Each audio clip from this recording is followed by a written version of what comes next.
យើងស្រួលពុកមេបងប្អូនទាំងអស់គ្នាហើយឥឡូវនេះខ្ញុំនឹងធ្វើបទបង្ហាញពីបទពិសោធន៍នៃការជិះម៉ូតូ Wheel បាទជា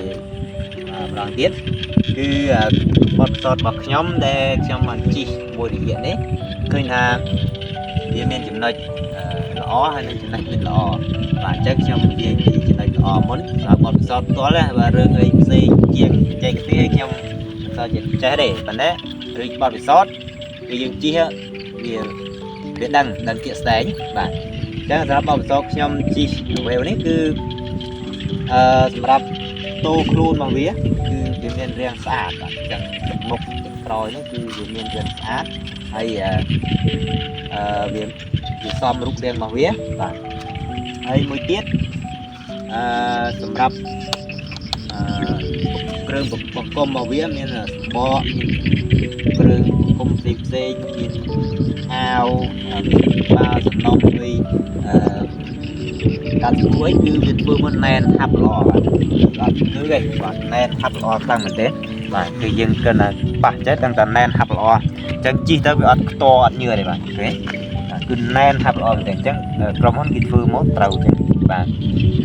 ណែនហាប់ល្អបាទហើយមួយទៀតគឺកុំតាក់បាទអញ្ចឹងចាប់កុំតាក់មកហើយកុំតាក់នេះគឺដូចទៅនឹងអសង្គ្រីមដែរបាទអញ្ចឹងស្រួលប្រើបាទហើយនៅពេលដែលយើងចង់ផាសអីយើងគ្រាន់តែយើងមិនបាច់ចុចទេយើងគ្រាន់តែតម្លាក់បន្តិចអញ្ចឹងមកផាសហើយបាទអញ្ចឹងឧទាហរណ៍ខ្ញុំឧទាហរណ៍អញ្ចឹងនៅពេលយើងចង់ផាសយើងមើលទៅនេះអានេះយើងភ្លើងហើយបើយើងចង់ពេលថ្ងៃយើងចង់ផាសអីយើងគ្រាន់តែចុចតម្លាក់បន្តិចមកវាផាសហើយបាទអញ្ចឹងវាស្រួលទេបាទហ្នឹងសម្រាប់ភ្លើងហើយចូលដល់ចំណុចមួយទៀតគឺខ្ញុំនឹងរៀបរាប់ពីចំណុចអវិជ្ជមានចំណុចអវិជ្ជមានរបស់វាទី1វាស៊ីសាំងបាទវាស៊ីសាំងគឺសេរីអត់ត្រូវសេរីអស់ជាងប្រហែលសេរីបេនសេរីអត់ត្រូវបាទជុំស៊ីសាំងហើយយើងអាចបើលក្ខណៈដែលវាស៊ីសាំងគឺយ៉ែកាលណាដែលយើងជិះកង់តនត្រឹម60ចុះក្រោមអត់អីទេបាទនេះពីបទពិសោធន៍ខ្ញុំជិះគឺកាលណាយើងជិះចាប់ពី70ឡើងដល់8 9ចាប់ MC អានេះបាទជិះត្រឹម30គីឡូនេះអស់1លីត្របាទអានេះយើងបើកលឿនពី8 9អីគឺអស់ហើយបើសិនបើយើងជិះត្រឹម60ចុះក្រោមបាន40គីឡូ1លីត្របាទ40ទៅ50គីឡូយើងអស់1លីត្រអានេះគឺបទពិសោធន៍ខ្ញុំគឺថាពាក្យច្រើនយើងបើកមិនដែលហុកទេបាទបើកដល់8ទេបាទអញ្ចឹងកុំទឿនហ្នឹងគឺថេយើងអាចស៊ីសាំងបន្តិចបាទនេះយើងជួបបទពិសោធន៍មួយទៀតគឺចំពោះឈ្នាន់របស់វាបាទឈ្នាន់នេះបាទអញ្ចឹងឈ្នាន់នេះគឺវាធ្វើជាប់ជាមួយនឹងកាទារបស់ម៉ាស៊ីនតែម្ដងបាទអញ្ចឹងកាទារបស់ម៉ាស៊ីនហ្នឹងកាលណាតែវាធ្វើមូខ្ចោភ្ជាប់តែម្ដងគឺវាខ្ទាស់បាទអញ្ចឹងវាខ្ទាស់ញើជើងក៏យើងអត់មានអានេះទ្របតិចញើខ្លាំងមែនទេបាទនេះគឺជាចំណុចអវិជ្ជមានរបស់វា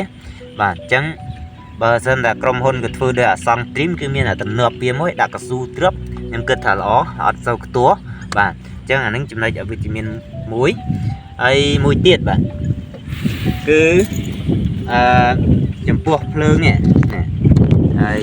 បងប្អូនដែលចូលចិត្តលេងភ្លើងបាទចូលចិត្តលេងភ្លើងនេះបាទអញ្ចឹងមិនលេងភ្លើងអានេះដូចយើងដាក់ភ្លើងដើម្បីភ្លឺផ្លូវណាអញ្ចឹងកាលណាតែយើងជិះតែយើងអញ្ចឹងបាទបើទៅមុខបាទយើងជិះតែយើងអញ្ចឹងគឺ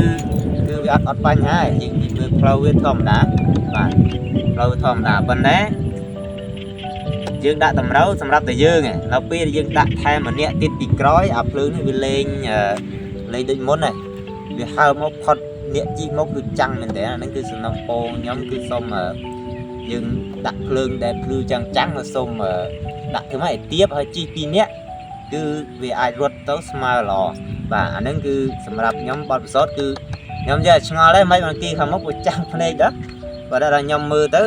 អ្វីដែលខ្ញុំដាក់គឺសម្រាប់ជិះតែឯងគឺត្រូវអត់បញ្ហាអត់ចាំងភ្នែកទេដល់ពេលដែល ចាប់តែដាក់ថែមម្នាក់ទៀតនៅពីក្រោយគឺអាភ្លើងនេះបាសទៅលើអញ្ចឹងធ្វើឲ្យចាំងភ្នែកនេះមកបាទអញ្ចឹងរោកំហើញនេះឃើញគឺយើងត្រូវតែលាក់វាទៅម៉េចតម្រូវនៅ2នាក់ជួនកាលណាជី2នាក់អីគឺត្រូវមិនអត់ឲ្យគេចាំងភ្នែកទេបាទហ្នឹងគឺសម្រាប់បទពិសោធន៍មួយបាទហើយមួយទៀតគឺវាញ័របាទចង់និយាយថាគ្រឿងបង្គុំរបស់វាហ្នឹងគឺណែនហាប់ល្អហើយប៉ុន្តែវានៅញ័រចង់វាខ្ទឿខ្លាំងជាងអាសង់ទ្រីមបាទនៅពេលយើងបើកទៅវាខ្ទរខ្លាំងមែនទែនវាយើងគិតថាវាមកប្រហែលជាមកពីម៉ាស៊ីនរបស់វាបាទគិតថាវាមកពីម៉ាស៊ីនដែលវាធ្វើគ្រឿងហ្នឹងវាអត់ដាក់តែកស៊ូទ្រឿបបាទអញ្ចឹងកាលណាតែវាដាក់ជៀបជាមួយនឹងតូតម្លងទៅញ័រនេះជីទៅមានអារម្មណ៍ថាញ័រខ្លាំងមែនទែន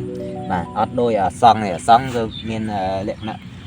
ពិសេសគឺវាអត់ញ័រជីទៅ smooth ល្អបាទហើយមួយទៀតដែលយើងត្រូវគិតមើលវានោះគឺអា025នេះគឺថាក្រុមហ៊ុនធ្វើបានល្អណាជាងតែមបាទជាងតែមហើយទាំងគ្រឿងបង្គុំផ្សេងគឺចេញមកគឺល្អបាទអញ្ចឹងយើងអាចទទួលយកបានហើយយើងរងចាំមើល26ទៀតតើវានឹងយ៉ាងណាហើយត្រង់កន្លែងនេះដែលខ្ញុំធ្វើបទបង្ហាញពីបទពិសោធន៍នេះគឺថាវាបើនិយាយពីល្បឿនវាគឺស្ទុះលក្ខណៈតែយើងជិះលឿនហើយអានេះយើងរូតទៅវាស្ទុះហើយប៉ុន្តែដល់យើងឈប់បាទដល់វាយើងឈប់យើងចង់រូតឲ្យវាស្ទុះឬក៏យើងបង្អន់ហើយចង់រូតឲ្យវាស្ទុះអត់ស្ទុះទេបាទអញ្ចឹងសន្ធឹកវាអត់ដាច់វា